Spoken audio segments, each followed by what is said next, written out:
Hello, gentlemen. Well, we got a 38-minute car ride ahead of us. So I'm going to talk about the state of the world, what I think it's coming to, and what I think should be done about it. I know, just the easy topics today. So, I think that there's a lot of toxins in the world. Like, people have a lot of toxins in their bodies. They eat a lot of toxic food, like a lot of peasant kibble. It's like these pea protein, seed oil things. I call it peasant kibble because I just want people to look at the artificial crap that they eat as the toxic poison that it is. So we're eating all this toxic poison. People are on TRT. Cancer rates are like through the roof. Obesity is through the roof. Heart disease is through the roof.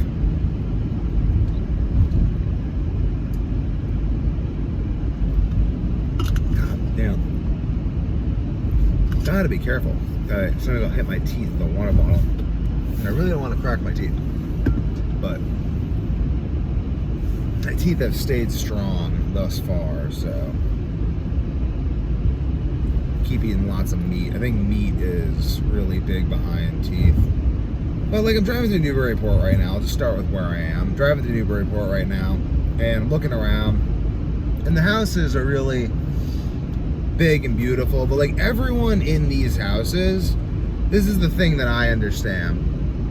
Everyone in these houses either owns a business or some sort of like, they're a business owner, a doctor, or like the CEO of some Fortune 500 company or some other company. I mean, they're all basically upper class. Like, this is just the reality of, like, if you want to live in a nice area in the United States, you're gonna need to make a lot of money, because it's kind of always been the case. But I guess with the dollar sort of losing global prominence, like Warren Buffett had that thing, they talk about the dollar, like, what if the dollar loses its global reserve currency status? What happens as other countries already decide they don't need to trade in the dollar? What happens as inflation goes through the roof? And he's just like, well, I don't know, don't discount America. And I believe in that. I mean, that's why I'm living in America. That's why I'm doing what I'm doing. But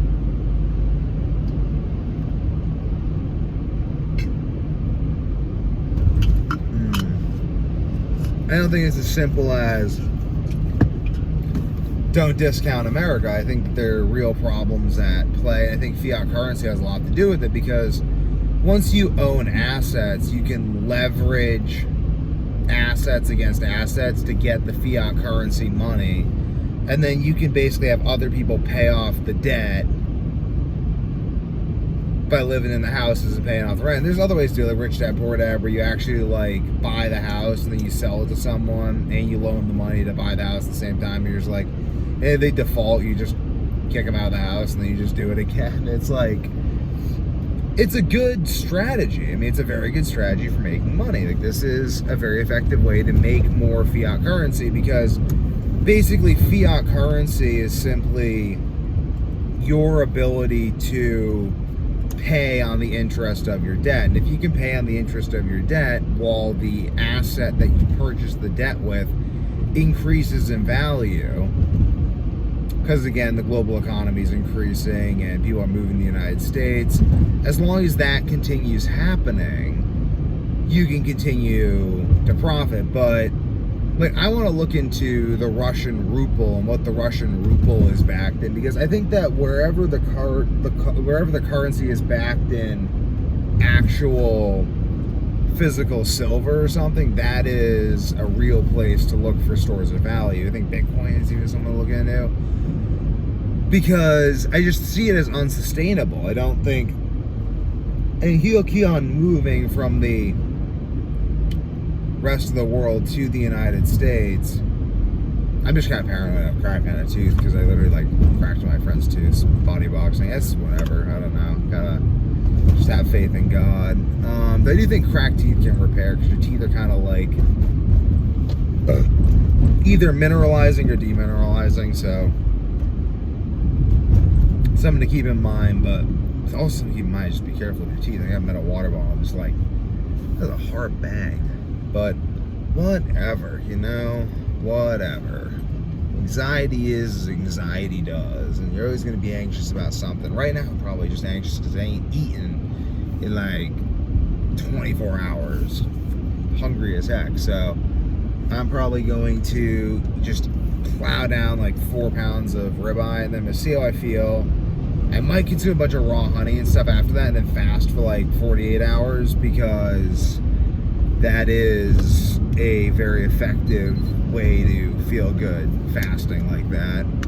And overall, just getting in the most calories is, I think, the best strategy for health overall. Like the most effective way to the healthiest use of the most calories is going to be the best for, oh shit, I gotta stay in this lane, for overall metabolism. And basically though, it's interesting. So I'm curious about Russia.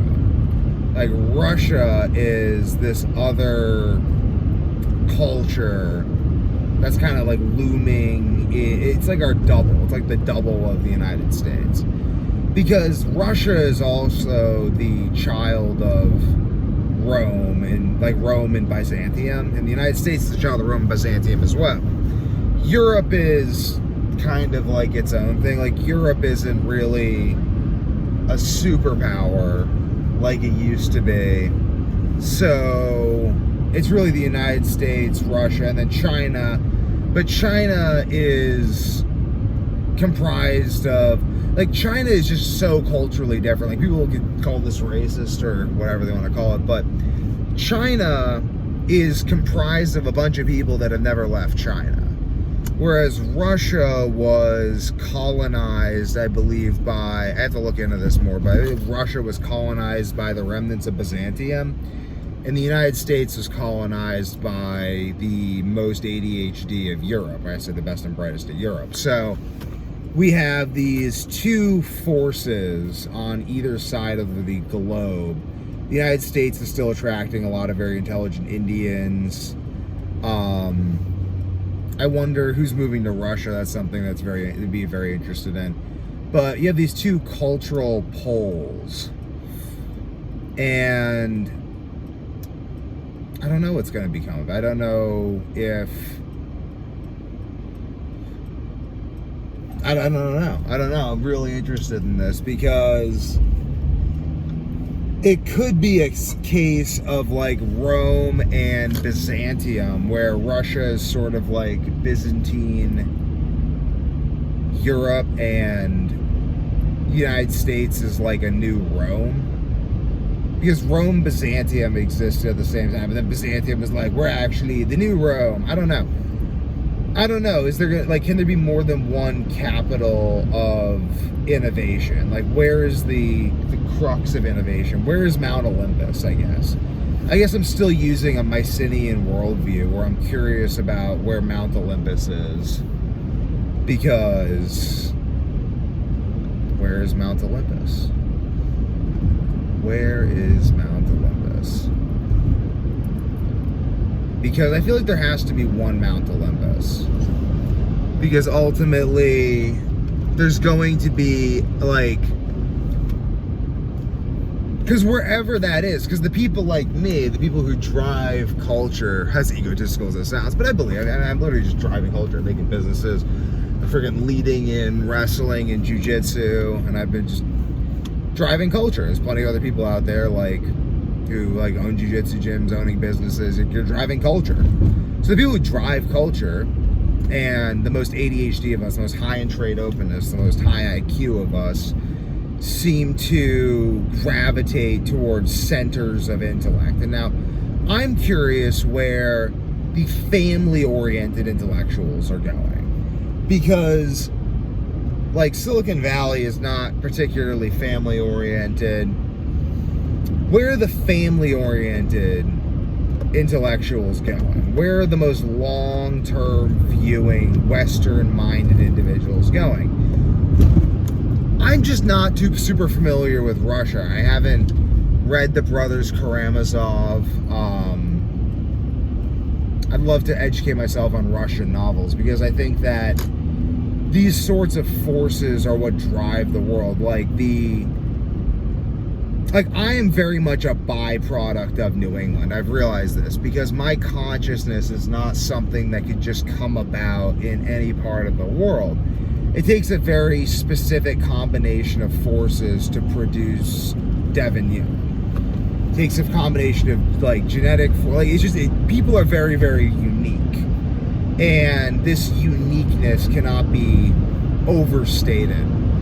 And I'm interested in where the most unique-minded thoughts are going to be generated in the future. Like, Russia may be a tyranny now under Putin, but Russia has showed itself to be capable of great will under its industrialization, the Soviet Union. Like, Russia is and then Russia was capable of willing itself out of communism as well, which is also very fascinating. So if the United States wills itself to despotism, I wonder if the same will be true of the United States.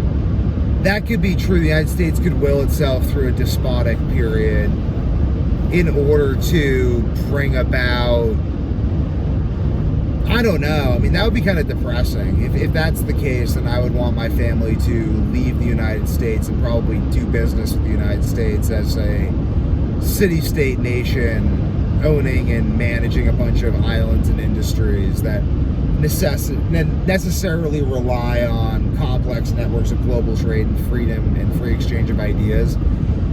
There's always going to be an intellectual elite that are going to monopolize ideas. Like, now that we're 12 minutes into the video, I can start getting crazy. So all the Nazi scientists that experimented on people, and the Japanese scientists that experimented on people in Unit 731, they all got away scot-free and ended up working in Lynn, Massachusetts, because of a deal made with General Douglas MacArthur in the Pacific and other deals made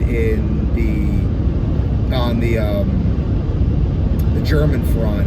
Because if you actually are an intellectual tour de force, basically they'll just let you do whatever. Like, you just get away with anything. And that's why I think like Buenos Aires probably has a giant statue of Christ the Redeemer, just to try to remind everyone not to go kill all of the Nazis that ended up moving there after World War II. Because they got away with it. Like, the Nazi scientists and the intellectuals that pioneered the movement got away with it ultimately, which is, it's not surprising, but it's just something to keep in mind if you're studying power and if you are someone who wants to understand how power works, so that you can position yourself to benefit from the movement of power in history, because it's just going to happen. Like, things are happening, and I'm not saying, like, I'm not going to go hunt down the Nazi scientists and kill them, because that's a waste of my time. Like, I just don't think that's not my vengeance story. Like, that's someone else's vengeance story. It's not my Kill Bill. Like, that's someone else's. So I'm just going to keep in mind that if I have all the information that people want, and I have the power through production and innovation and positioning intellectually, then I'll basically be able to do whatever I want throughout history, because that's historically how things operate. So I'm positioning myself in the longest time period to just, everyone who encounters Devin Young will simply say to themselves, it is best that I allow Devin Young to do whatever Devin Young is already doing, because this man is simply going to innovate on such a scale that if I merely do not get in his way, then I will profit by proxy to his productivity, like Henry Ford or Thomas Edison. So this is something that I just am taking advantage of, because it's a fact of reality. And I'm also looking at the places on Earth where the family-minded intellectuals are going to go. I mean, it may benefit us to have, I believe a neural network is superior to a monolith. So I've always championed the idea that we're going to need multiple poles and multiple apexes in order to, like, grapes ripen looking at each other ultimately. And the rising tide lifts all boats. So ultimately, if I'm planning on being a global superpower that changes the course of human history, it actually behooves me to have other global superpowers, because if I stomp out every other perspective and every other language, then I actually limit my own growth, because my ability to grow is not only my ability to study myself, but my ability to study others. And that's one of the advantages of having siblings. It's one of the advantages of having sibling cultures. I think all of this is ultimately beneficial, but I think that it requires going through periods of, I don't know. I think that we should position ourselves to benefit from this. And I think that people who don't, like Jonathan Pageau, God bless him, is lamenting the inevitable movement forward of the creative process of the world. He's like, it's out of control, and it's like, okay, but you're either going to benefit from it a lot, it's going to destroy everything, and if it destroys everything, then you still have to have benefited, because if you're not,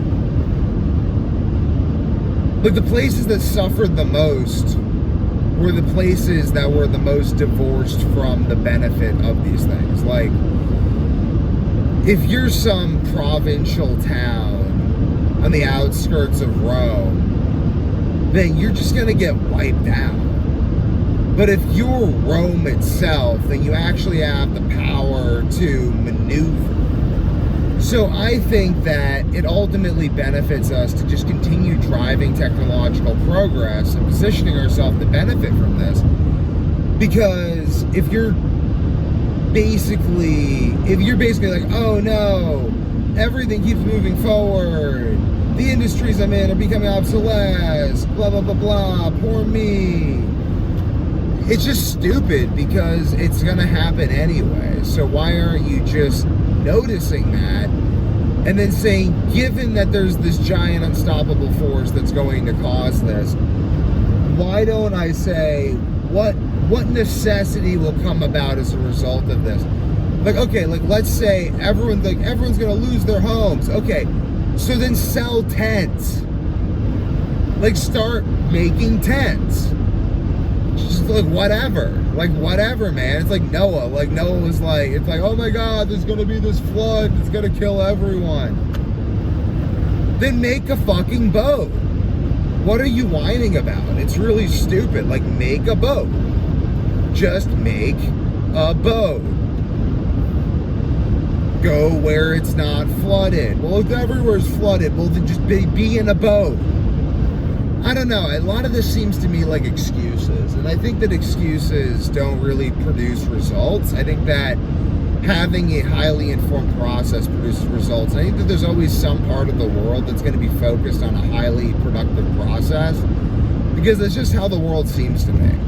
There's a Mount Olympus somewhere. I don't know if there's two Mount Olympuses, probably not two Mount Olympuses, but there is a Mount Olympus somewhere, and given that there's a Mount Olympus somewhere, you might as well just go sell stuff to the Olympians, because they have the most money, and they'll ultimately pay you the most money, and they got these thunderbolts to smash anyone who messes with you, so that's also pretty useful. So that's just a really useful thing to do. So find Mount Olympus. Like, where's Mount Olympus gonna be? Is it gonna be in the United States? Is it gonna be in Russia? There's this Apophis asteroid that's heading towards Earth. I think the Russians are making plans to destroy it. So maybe the Russians are the new Mount Olympus. Maybe not, though. We should keep this in mind. I mean, like, we should really just be thinking about where the power structure is oriented, what influences the power structure, what creates the precursors to the domineering global power structure, then how do we best serve the global power structure in a way that facilitates our own autonomy? Because I don't want to be a fucking peasant. I want to be one of the powerful gods. Do you not know ye are gods? Christ even says this. So in the Anno Domini, the year of the Lord, depresses me that we're no longer using these terms, because I feel like we're living in the year of the Lord, and if you don't acknowledge this, you seem to get smited. Like, ultimately, Moses had to, Pharaoh yielded to Moses. Go look at the history of the world. Moses beat Pharaoh. Moses beat Pharaoh. Christians toppled Rome. Rome is now the Catholic Church. So we should really keep in mind that these religious undertones outlast everything. And those who don't observe this don't last. So I think that the United States is still deeply Christian. I think that there's space for another deeply Christian movement within the United States, like the one that preceded the American Revolution. I think that there's a lot to be learned from Russia. We could be seeing Russia as Egypt and the United States as Rome. I don't know. I mean, I think that, or Byzantium, or China as Egypt. I don't really know. I mean, I think that there's space for these things. I want to pay attention to whoever's building the greatest architecture, whoever's writing things in stone. We write things in stone. We build monuments in stone in DC. Who writes things in stone? Who has currency that is in gold and silver? Is Fort Knox full? What if Fort Knox were empty? How would that make you feel? That's something to think about. I think Bitcoin's something we should all be investing in. Bitcoin is really going up like crazy. It's holding stable at its current high. I'm not investing in Bitcoin because I believe that the Devin Young Corporation, Week to Warrior, Young Enterprises, etc., will outperform all of this stuff in the long run. But I think Bitcoin's a good store of value. I think we should be thinking about this stuff. I'm driving past a trash burning factory right now that's releasing steam because it purifies the smoke. Energy sources, comrades. Think about energy sources, the ability to produce energy. I want to own. I'm looking at the next great city. The Northeast megapolis is rife for the next great city. Salem, Mass. I want to own everything from Salem, Mass to Lake Winnipesaukee. I want to own the entire Merrimack River shipping. I want to put intellectual colleges all up and down the Merrimack River, and I want to own the thought process of the world. I want to own the brains of the earth. That's what I want to do. I want to own the brains of the goddamn earth. And I want that to be in New England, because I believe that New England has the potential for it, because New England is mountainous and hilly, and mountainous, hilly areas have a history of not being suppressed. Like the Catalonia region, the Catalan region in Spain, which I believe is like Andorra. I speak Catalonian. I'd love to go horseback riding. Beautiful. But I think New England is very ripe for that. I would love to make that happen. Jordan Peterson, talking to you, all these other people looking to create their own intellectual places. I think that New England could be, I want to build architecture in New England that makes New England like the new Rome. Like, I want to be for New England what Octavian was for Rome. But I also want to do that in a way that allows other people to collaborate with me, because I think Octavian's business model was ultimately outdated. Like, Octavian, you need to have the ability for the expansion of powers, because if you can't have something like Mount Olympus, like Octavian was playing on the Egyptian playbook. And ultimately, because Octavian used the Egyptian playbook, Octavian played himself. What do I mean by this? Egypt was an overplayed playbook. Egypt got usurped by Moses. The Jews left. The Jews were capable of leaving Egypt. They ultimately outlived Egypt. Why did this happen? Why is the Egyptian model no longer dominant? Because you cannot claim to be Pharaoh. Claiming to be the incarnate God no longer works. Moses proved this. Jesus proves this. The incarnate God is he who serves. Henry Ford defeated Adolf Hitler. Why? Because Henry Ford was a Christian and Ford was an Egyptian. No, I mean, Henry Ford was a Christian and Adolf Hitler was an Egyptian. The architecture is necessary but not sufficient. The palatial economy, fascism, saying I'll just take everything and divvy it up as I please, Mr. Communist Joseph Stalin Adolf Hitler, does not work. Fiat currency does not work. The lender makes the borrower slave. We recreate Egypt, and since we're doing that, I shall be Octavian. But I shall be Octavian to end this.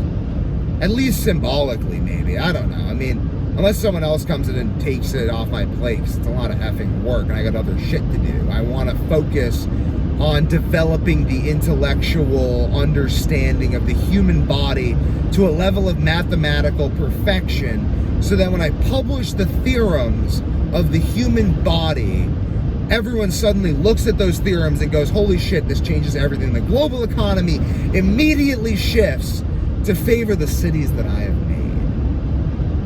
I'm so many steps ahead of all you fuckers. It's brilliant. It's not even me.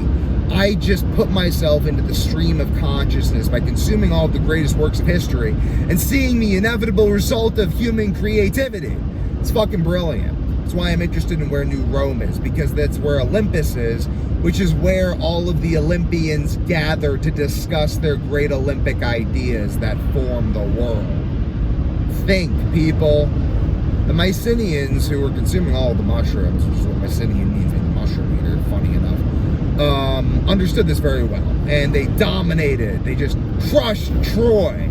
They crushed Troy so hard, we debated its effing existence. So that's the power that I am talking about. It's the power of human consciousness and creativity. And that centers around Mount Olympus. Well, what's Olympus? Olympus is the center of human communication with the greatest and most creative minds.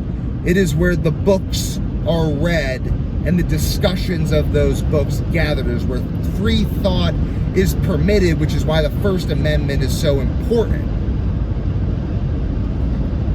That's what I'm talking about, gentlemen. I'm talking about Mount Olympus. I'm talking about ultimately publishing the theorems that will show people how to optimize human intelligence and creativity, health and longevity through economy and the utilization of proven systems, of proven biological principles of human metabolism, of human neuroscience, of human neurogenesis, that when looked at together show, holy shit, this is how we can not only probably live hundreds of years, maybe forever, but optimize our brains in the process, create super soldiers, create human beings that are stronger than any human beings that have ever lived. They'll outperform any military. That's what we're talking about. We're talking about the publication of this information. And when this information is published, when I put this information out there, you just study the works of Ray Peat, gentlemen. This isn't something that I have a monopoly on, so the CIA doesn't need to kill me. They should freaking sponsor me so I can give them, like, whoever reaches out to me first, like, I don't know, like, I mean, I'm just willing, I want everyone to work together. Like, whoever has the attention span to watch these videos and understand what I'm talking about can reach out to me to cut a deal so that I can work with that person so that they can help benefit from the publication of the theorems of human metabolism and consciousness. I call it the God Engine, folks. Go through my YouTube channel. This will change the world more than E equals MC squared, or as much as. And, yeah, it's effing crazy. It is really crazy that I seem to be at the apex of this, but that's just how it works. And I don't even think that it's the craziest thing, because I think that once these theorems are understood, I think the only reason that I understand this is because I had insomnia for so long that I had to figure out how to optimize sleep under every single circumstance. And this relentless optimization of sleep formed the basis of a theory of metabolism. It's like how when I created the theory of how to calculate any number to any power, and I found the fundamental theorem of calculus.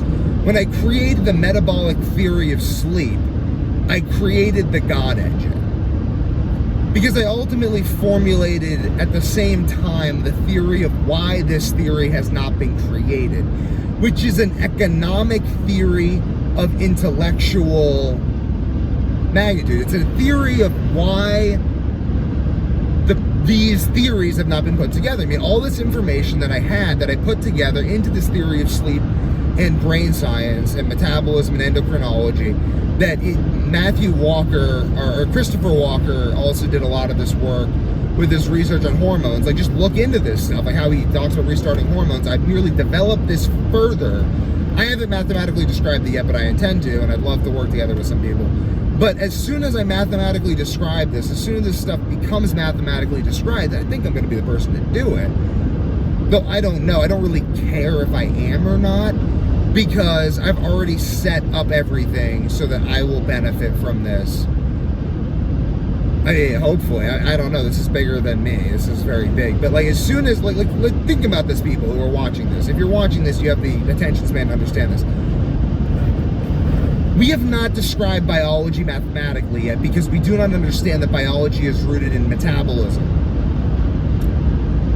The second we create a theory, a mathematical theorem of metabolism that describes, basically, I think it's going to be like ATP per iron retained oxygen unit squared or something like this. As soon as we describe this mathematically, and please work on it with me. I mean, I'm not trying to do this alone. I think I'm the only person who really seems to understand where to look. Because the other people who are looking at immortality, like Brian Johnson, are looking at like replacing, like filtering their blood and stuff. Like, I don't really think that's where this is gonna, I don't think that's gonna help. I think it comes down to Ray Peat's theories of metabolism, but I think Pete didn't understand that it was, I think Ray Peat didn't really understand iron, ketosis, and the microbiome. Like there's strong medicine. You can look at this stuff. Again, like, I don't know. I'm just looking at all of this, and I'm like, why has no one put this together? Why am I the only person that's put this together? So I think I'm the only person who's going to describe this mathematically. But as soon as I describe this mathematically, we're going to know how to reverse Alzheimer's. We're going to know how to reverse age. That's what this is. I'm going to mathematically describe reverse aging. That's going to, over the next 150, 200 years, change global economies.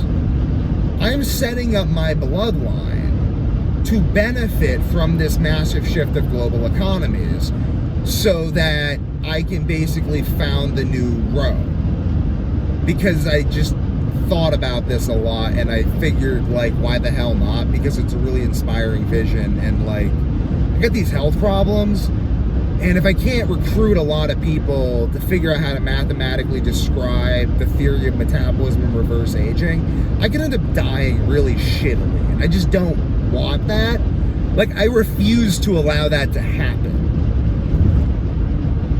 I feel within myself an intellectual force that can fight that, given the resources with the momentum I have behind myself. And I'm just running with that because I don't want to die shitting my brains out. I want to win the ADCC, and I want to make something beautiful, something incredible, something that just expresses the majesty that I feel inside of myself. And that involves not dying of my crappy health problems, which involves getting a lot of people involved in my vision for the world. Like, I can't just go live in the woods and fuck off and not deal with all this shit, because I ultimately need a massive amount of energy to produce all of the resources necessary to keep my metabolism operating at the rate it needs to allow me to function at the level I need to not suffer constantly from terrible health issues. So this is part of the God engine theorem. It's just a matter of society must have like, look at the beginning of Henry Ford's work. He theorizes this shit. And the craziest thing to me is that I seem to be the only person who put it all together at this point in history when all this was possible, as we're starting to see tyranny coming about and iPadding kids and making them wear face masks and stuff. Like, I may be the person who just existed at the right time in history to put all this information together with the right amount of resources and free time and like wealthy parents who gave me the ability to actually just research this shit for like 15 fucking years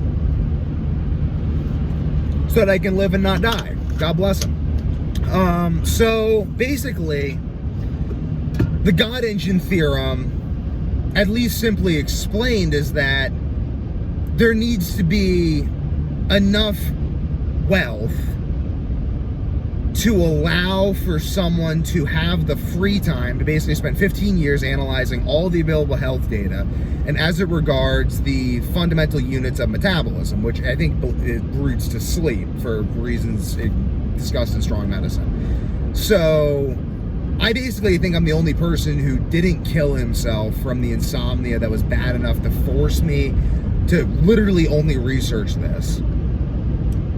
And I probably had the ability to, because again, wealthy parents, point in history and whatever. With the internet, at a certain point in free speech, before this stuff starts getting suppressed because of the drug cartel, medical industry, whatever, monopoly, military industrial complex,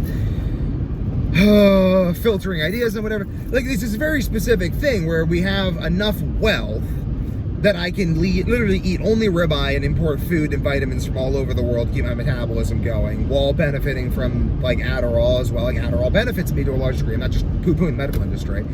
All these things come together, giving me this information. Information has come together.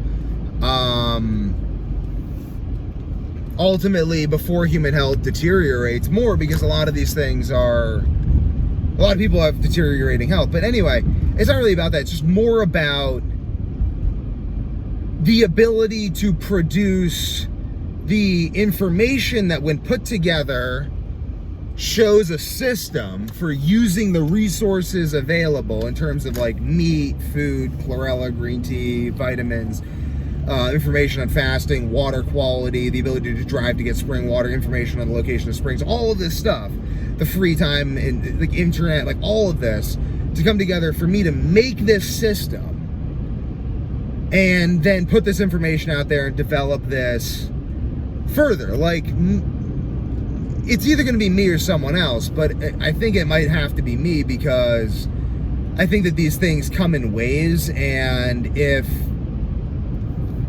the American Revolution hadn't happened, we might see, like, if Germany had won World War II, you know what I'm saying? Like, things need to ultimately reach an apex. Like Thomas Edison, though I don't know, maybe the collective unconscious will find another mouthpiece, but it might take another 150, 200 years. So, and it might happen in Russia. I don't know. Like Napoleon, I actually believe that Europe ended European dominance when they exiled Napoleon. They destroyed their own emperor. He would have led them to global dominance, but they ultimately decided that they did not want such a will within their own nation, so that will moved to America. I really believe that. So I think that in the same way, the God engine is this idea, but the idea of the God engine is that as I put this information out there, this will increase people's productivity because they'll take care of their health. Their brains will turn on more because neurogenesis through metabolism. Their DNA will even heal itself through high metabolism, and eventually will lead to a point where we actually understand we understand everything that we need to do to live forever in perfect mental health. And then that leads to continued increases in productivity that basically, like us colonizing the stars. I mean, our cells themselves are little God engines. Our brains and bodies and like mitochondria form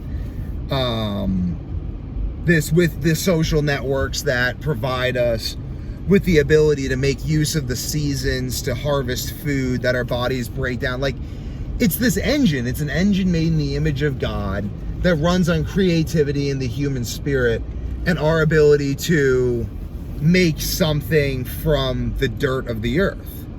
which is a complete miracle, but it ultimately depends on man's desire to create, which depends on metabolism, because we can't create shit if we're not healthy. And it just feeds itself. So I see this coming about within our lifetime, whether or not the United States falls into Stalinism or not. Even if it does, I'll probably get some cool architecture out of it, hopefully. And either way, I'll be positioning myself to benefit with the coming family-based city-states that I believe to be dominating the future of the world. That'll probably look something like the Medicis and nobility and whatever of Renaissance Europe. I mean, I think you're probably going to see a really cool Renaissance. It's going to be interesting, though. You got to position yourself to benefit from this, because these massively shifting economies will make it so that if you don't move, you're going to be in a bad position. Whereas a lot of people are moving from India and stuff to be where I am, and that means that real estate prices are going way up. And if you're not trying to keep up with the changing economic systems, then you're just going to be stuck in the past. You're going to be stuck in making money in the past, fiat currency, slavery, all this stuff. It's not going to be good. So I don't want that for you, but subscribe for more information on how to benefit from the changing global economy.